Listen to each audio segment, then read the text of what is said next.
It's not Tatooine or Arrakis, but Utah, and it's a landlocked desert. Earlier this summer, a tumbleweed literally came blowing across the road to remind me. But I'd already found the dune up the street when I went mountain biking on a new trail. I had no idea there was a sand dune that close. Sagebrush grazed the lower foothills like flocks of ocean foam green sheep. Our story is taking us to Oregon, which inland is pretty dry too. But follow the Columbia River Gorge down to Portland, and the land comes alive with waterfalls, lush moss, ferns, blackberry brambles, and verdure thick with trees, unrolling like an emerald carpet along the roadsides. When October of 2019 rolled around, we were heading on a road trip to the Portland Retro Gaming Expo. We decided to take a different route across the inland desert. No services for miles, crazy drop-offs in an area that was just plain deserted. We made it to Highway 101 and headed north along the Oregon coast, stopping at a self-serve and pay pumpkin stand in the countryside. We were rather surprised to see farm fields full of marijuana plants growing by the highway. Oregon to me has always meant blueberry pancakes, rain and fog, lighthouses, fresh-picked blackberries, and wading in the cold ocean. We left the coast behind for Portland and the Gaming Expo, and were lucky enough to attend a lecture by Tim Lapatino, the same guy we've been talking about, the author of The Art of Atari. Portland left a different imprint this time round, from Powell's Books, the huge bookstore mentioned in the episode about the science fiction book covers, the carefully maintained Japanese tea garden, and the linear rows of the expansive rose garden. We played the arcade at the expo, but from the city, from the strange art at our hotel that just was not the cozy welcome kind of vibe, we were left with a grittier vibe, and it wasn't just the sand and the clam chowder.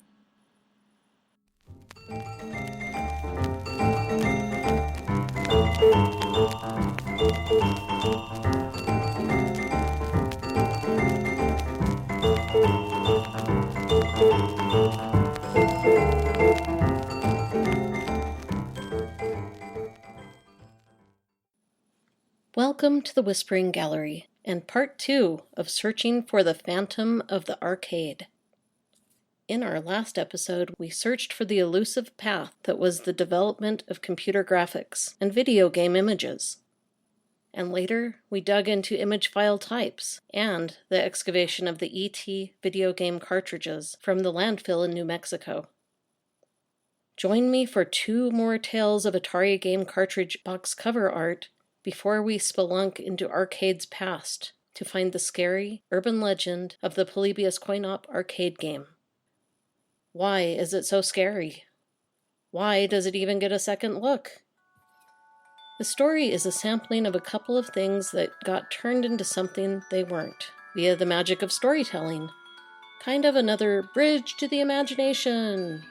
But let's check our flashlights and be ready to enter the mysterious fog of war surrounding the Phantom of the Arcade, Polybius.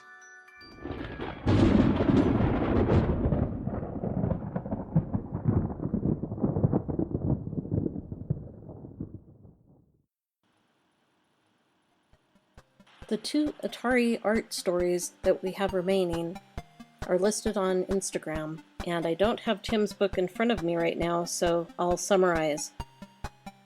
The story about the art on pages 184 to 185 in The Art of Atari by Tim Lapatino, published by Dynamite Entertainment in 2016. Basically, what Terry has to say says it all. You can go to Instagram and look at the art he created. Quote, "They got squeamish about putting a black guy on the cover. So I had to stencil in an overlay with a white guy. That was the only challenging thing I did at Atari, and it didn't make any sense." Unquote. Terry Hoff. This was about real sports basketball, and to quote the book, "The only unreleased title in Atari's real sports lineup, this version of basketball was never completed, an unfinished prototype cartridge was discovered which slightly improves on the older basketball graphically, but not in terms of gameplay. Fans of the 2600 would have to wait until the 1989 release of Double Dunk to get the 2-on-2 basketball action they craved. The other art story about the box art of Atari game cartridges for the 2600 is of the Haunted House video game. There's backstory about the box art and changes that had to be made. The original cover art was pulled by marketing. On Instagram, we have a picture of the game art and of the box cover art. To sum up the story on the Haunted House game, the art that you see has wide, frightened eyes in the background with 3 bats hanging upside down and a branch going across the top with a spider in the top right corner. So it's very dramatic and scary, done in sepia and browns and grays. That's the Haunted House cover. In the initial rendition, there was a woman looking frightened. The eyes were still there, but it was the placement of the eyes that needed to be adjusted or changed because the eyes were just in the wrong spot on her. So they pretty much just removed her entirely from that art. So it's now just the eyes, the bats, and the spider. I've decided to run a giveaway. You get one of our exclusive acrylic Lucy skull pins if you rate and review the Whispering Gallery podcast on whatever podcatcher you listen to the show on. All you need to do is send me a screenshot or photo of your review to whisperingcontact@gmail.com, or you can DM me on Instagram at Whispering Gallery Podcast. Send me your name and address, and I'll get your pin in the mail. The Lucy pin is also available on Etsy at etsy.com/shop/Suzanne Nicolaisen Art. That's SUZANNIKOLAISEN Art. And that is listed there for $6.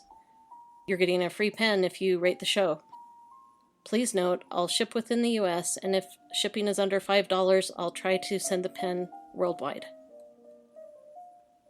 The Whispering Gallery is a 100% independent show at this time, and in order to grow, ratings and reviews, and friends telling friends about the podcast seems to be really how we can get more listeners. We're pretty much a niche? We're pretty much we are a pretty focused topic, being spooky art and art history. Thanks for helping the Whispering Gallery podcast out. It's currently just my project. I really appreciate you listening. It's so great to see where my listeners are coming from. And we're still pretty small, but it's been a blast to produce. When I graduated with my illustration degree, I was really bummed that I wouldn't be learning about art anymore, and this has been an amazing way to stay engaged in art history, and learning about amazing stories. So thanks for letting me tell them to you and share them. Okay, back to our story. It was in the suburbs of Portland where the fable of the Polybius coin-op arcade game played out. What made the Polybius arcade game strange and so scary? Well, it's not a real game. It's fakelore, better known as urban legend. And from what I've read, there are games by that name now, but they came out after the rumor mill had been started. So what made it scary? The threat it posed to the players' health and well-being. The men in black, the possibility they were tracking the high scores for their organization's nefarious reasons. That the games were removed within weeks of being dropped off. What was wrong with them? What were the games doing to the players? The Polybius fake arcade game is what we've been looking for as far as the Phantom of the Arcade. Because the lore is that it showed up and was gone within a couple of weeks. What exactly are we talking about? What's a Polybius? It turns out, as it relates to our story, it's a who and a what. So going chronologically, Polybius is the name of a conscientious Greek historian who lived in Arcadia. Later, he was kidnapped and taken to Rome. Now, it's about 841 miles across the Ionian Sea, which is east of the Mediterranean Sea. Polybius lived from 200 BC to 118 AD and wrote the histories. Originally, this was 40 volumes about the rise of Rome and the people of the Hellenistic period. He included ideas of theirs and events from this time period. He was known to question other historians, and he was very careful to try and present things accurately. A quote from one of the passages, it would be 12:4c, quote, "To question as many people as possible, to believe such witnesses as are trustworthy, and to prove him, the historian, a good judge of the reports that reach him," unquote. He even wrote about his intent to share the truth and apologized if he ever missed the mark, saying the error would have been an honest mistake. So somebody out there must have been thinking they're a comedian, because Polybius was born in Arcadia, ha ha ha, arcade, and the twist is that he believed historians should not report on anything they were unable to verify through multiple people and eyewitnesses. But they can't verify the Polybius arcade video game, and resources aren't available. Very clever. Now we take a gigantic leap from 118 AD and hit the pause button in 1981, the year that the myth, the legend, the coin-op arcade video game, Polybius, was said to appear on the scene in video game arcades in a few suburbs of Portland, Oregon. Here's a quick quote from Wreck-It Ralph. Quote, "My name's Ralph, and I'm a bad guy. Let's see, I'm 9 feet tall, I weigh 643 pounds. Got a little bit of a temper on me. My passion bubbles very near the surface. I guess, not gonna lie. Anywho, what else? I'm a wrecker. I wreck things professionally. I mean, I'm very good at what I do. Probably the best I know." Unquote. Wreck-It Ralph. The further you go in the arcade, the more mysterious and dark things get. There's an arcade twilight, a glow coming from the arcade cabinets, ambient lighting, while you focus on the screen, trying not to get eaten by a blue ghost or creamed by a barrel rolled at you by Donkey Kong. This shadowy world of electronic games, blips and noises, quarters lined up on the plexiglass in front of the game screen. School falls away, chores disappear, and time kind of becomes conceptual rather than a real thing until you leave late for dinner again. There's a quote from Centauri in The Last Starfighter. There's a voice coming from the video game. Centauri. Quote, "Greetings, Starfighter.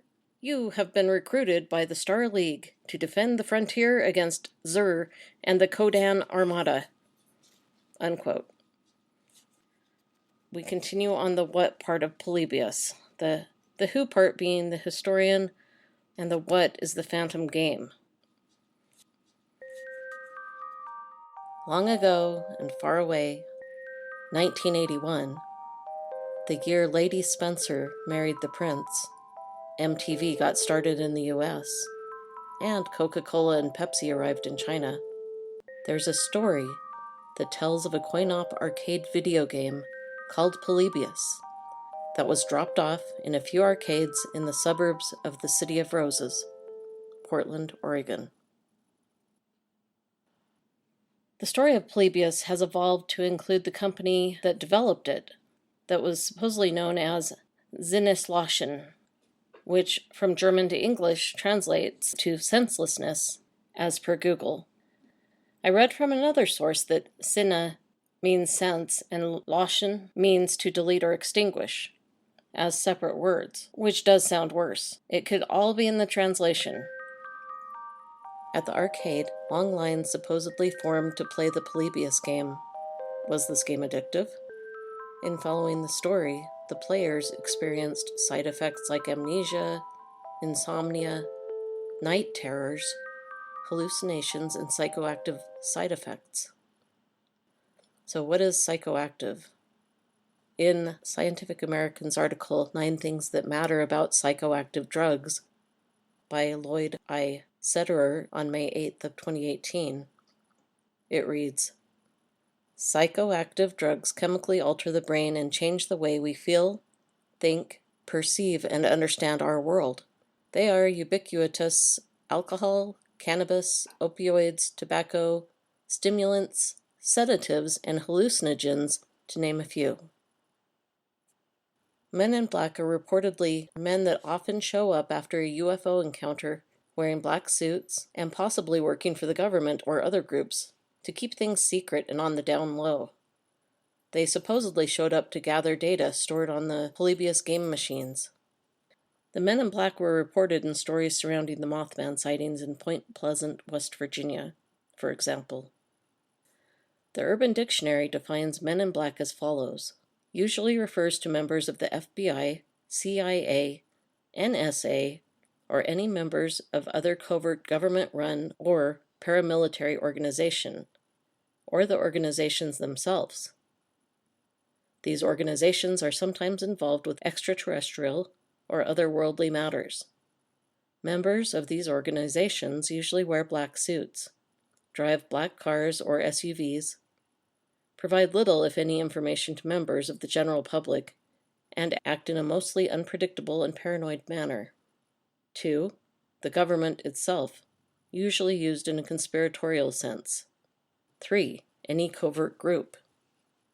4. A popular 1997 science fiction action film featuring Will Smith and Tommy Lee Jones. A popular quote from the character Zed, R.I.P. Tom, from the above film describes the ways of the men in black and their cohorts. Zed, quote, "You'll dress only in attire specifically sanctioned by MIB Special Services. You'll conform to the identity we give you. Eat where we tell you. Live where we tell you. From now on, you'll have no identifying marks of any kind. You'll not stand out in any way. Your entire image is crafted to leave no lasting memory with anyone you encounter. You're a rumor, recognizable only as déjà vu, and dismissed just as quickly. You don't exist. You were never even born. Anonymity is your name. Silence your native tongue. You're no longer part of the system. You're above the system. Over it. Beyond it. We're them. We're they. We are the men in black." Unquote. Urban Dictionary lists the following related words: MIBs, an abbreviation for men in black, and synonyms as G-men, feds, agents, suits, and the man. In continuing the story, almost as soon as Polybius had arrived at the arcade, it was gone. Nobody knew where it had gone or why. So where did they come up with this? In looking around, here's what people are saying. The story emerged around February of 2000. This was the year the first residents moved into the International Space Station, and when the final reactor was shut down at Chernobyl. It said that there was a coinop.org entry about it, and on Ask This, and it looks like coinop lists 1998 as being the original date. The Brian Dunning theory is that 2 players fell ill the same day in 1981. One collapsed due to a migraine while playing Tempest. The other person was trying to break a world record and was at 28 hours of playing Asteroids. He had stomach pain. Both of these occurred at the same arcade. Again, this is the Brian Dunning theory. There was an FBI raid 10 days later for suspected gambling. Pre-raid, the agents monitored the arcade cabinets for tampering. Then there are more theories, but you get the idea. Somehow the fake lore caught on. Quote, "Unfortunately, there is no evidence that the game ever existed. No less, turned its users into babbling lunatics. Still, Polybius has enjoyed cult-like status as a throwback. to a more technologically paranoid era." Unquote. That's from Ben Silverman of Yahoo Games. Another quote reads, quote, "Polybius was an urban legend that had been circulating on the internet for decades. It was the title of a strange coin-op video game that only appeared in one Portland arcade during the summer of 1981. According to the story, the game drove several kids who played it insane. Then the machine mysteriously vanished, never to be seen again." Unquote. That's from Armada, a New York Times bestseller by Ernest Cline. If his name sounds familiar, he wrote the book Ready Player One, and that was made into a movie. Radiotopia has a fiction podcast out about the Polybius conspiracy. I started listening to it thinking, hey, good research information, and then, hey, this is fake. This is fiction. I was like, oh man. But something to look up if you're enjoying the Polybius story. Is it just me, or do the dates surrounding the Polybius story seem to be a little liquid? I wanted to pull together some facts, but this story is just full of holes. So I did what I could. My background is in web design, so I did a bit more digging into who owns coinop.org. I mentioned the site a little earlier. They have opted for all kinds of privacy, but the long and short of it is that coinop.org is held by an individual in Reykjavik, which is the capital of Iceland. The copyright of coinop.org is held by minimalist.com. The registrar is Namecheap Inc., and registry domain ID is D2674713-LROR. A lot of spooky misinformation type chit-chat can be found on the coinop.org page. At 20,000 feet, it looks like it used to be a message forum or board of some sort. So the Wayback Machine shows the coinop.org Polybius page showing up on February 18th of 2014. The first comment on the board that is listed there is dated in 2003. Wikipedia states the story shows up in 2000. So, let's finish up with a nice, organized story about Polybius from Wikipedia. They say, Polybius is an urban legend that emerged in early 2000 concerning a fictitious 1981 arcade game. The legend describes the game as part of a government-run, crowdsourced psychology experiment based in Portland, Oregon. Gameplay supposedly produced intense psychoactive and addictive effects in the player. These few publicly staged arcade machines were said to have been visited periodically by men in black for the purpose of data mining the machines and analyzing these effects. Allegedly, all of these Polybius arcade machines disappeared from the arcade market. The urban legend has persisted as a topic of interest for video game journalism and through continued interest. It has served as inspiration for free and commercial video games by the same name. And that is the end of the Wikipedia comment. Thanks for joining me for this epic two-part story about the Phantom of the Arcade. The story about the arcade game is pretty creepy, but also full of enough holes that at first sweep, it doesn't seem plausible. I hope you've been able to watch the movies I shared on Instagram for our summer double feature art movie watch list. Phew! Don't forget, you can get a free Lucy skull pin if you rate and review the podcast on your podcatcher of choice. That's Apple Podcasts, Pandora, Spotify, Google Play, etc. Just send me a screenshot of the review with your name and address where I can send the pin to whisperingcontact@gmail.com. That's whisperingcontact@gmail.com. So many thank yous are needed for these two episodes. Books, and there was so much online, internet archives, movies, all sorts of things. So I will add those to the Audio Boom show notes.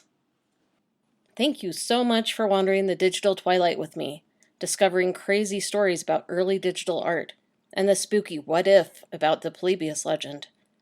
I hope you've had a great summer. Remember to share your favorite episode of the Whispering Gallery with a friend, please, as it all helps. And take care and stay safe.